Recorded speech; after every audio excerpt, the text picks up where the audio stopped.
اے پیغمبر میرے مومن بندوں سے کہہ دو کہ نماز پڑھا کریں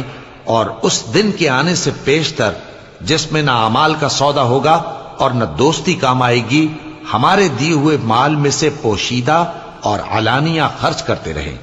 اللہ ہی تو ہے جس نے آسمانوں اور زمین کو پیدا کیا اور آسمان سے مے برسایا، پھر اس سے تمہارے کھانے کے لیے پھل پیدا کیے اور کشتیوں اور جہازوں کو تمہارے زیر فرمان کیا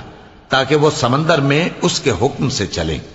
اور نہروں کو بھی تمہارے زیر فرمان کیا، اور سورج اور چاند کو تمہارے لیے کام میں لگا دیا کہ دونوں دن رات ایک ڈگر پر چل رہے ہیں، اور رات اور دن کو بھی تمہاری خاطر کام میں لگا دیا، اور جو کچھ تم نے مانگا سب میں سے تم کو عنایت کیا،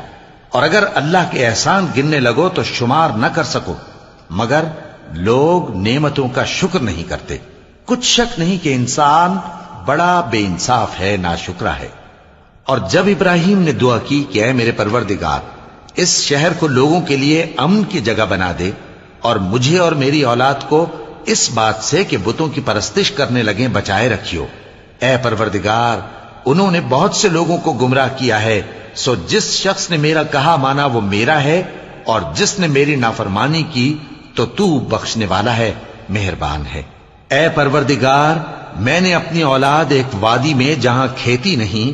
تیرے عزت و ادب والے گھر کے پاس لا بسائی ہے، اے پروردگار تاکہ یہ نماز پڑھیں، سو تو لوگوں کے دلوں کو ایسا کر دے کہ ان کی طرف جھکے رہیں،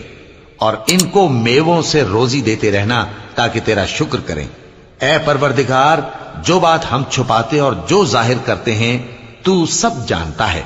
اور اللہ سے کوئی چیز مخفی نہیں، نہ زمین میں نہ آسمان میں۔ اللہ کا شکر ہے جس نے مجھ کو بڑی عمر میں اسماعیل اور اسحاق بخشے، بے شک میرا پروردگار دعا سننے والا ہے۔ اے پروردگار مجھ کو ایسی توفیق عنایت کر کہ نماز پڑھتا رہوں، اور میری اولاد کو بھی یہ توفیق بخش۔ اے پروردگار میری دعا قبول فرما۔ اے پروردگار حساب کتاب کے دن میری اور میرے ماں باپ کی اور مومنوں کی مغفرت کیجو۔ اور مومنوں یہ نہ سمجھنا کہ یہ ظالم جو کام کر رہے ہیں اللہ ان سے بے خبر ہے، وہ ان کو اس دن تک مہلت دے رہا ہے جبکہ دہشت کے سبب آنکھیں پھٹی کی پھٹی رہ جائیں گی، اور لوگ سر اٹھائے ہوئے میدان قیامت کی طرف دوڑ رہے ہوں گے، ان کی نگاہیں خود اپنی طرف لوٹ نہ سکیں گی، اور ان کے دل مارے خوف کے ہوا ہو رہے ہوں گے۔ اور لوگوں کو اس دن سے آگاہ کر دو جب ان پر عذاب آ جائے گا، تب ظالم لوگ کہیں گے کہ اے ہمارے پروردگار ہمیں تھوڑی سی مہلت عطا کر تاکہ ہم تیری دعوت توحید قبول کریں اور تیرے پیغمبروں کے پیچھے چلیں۔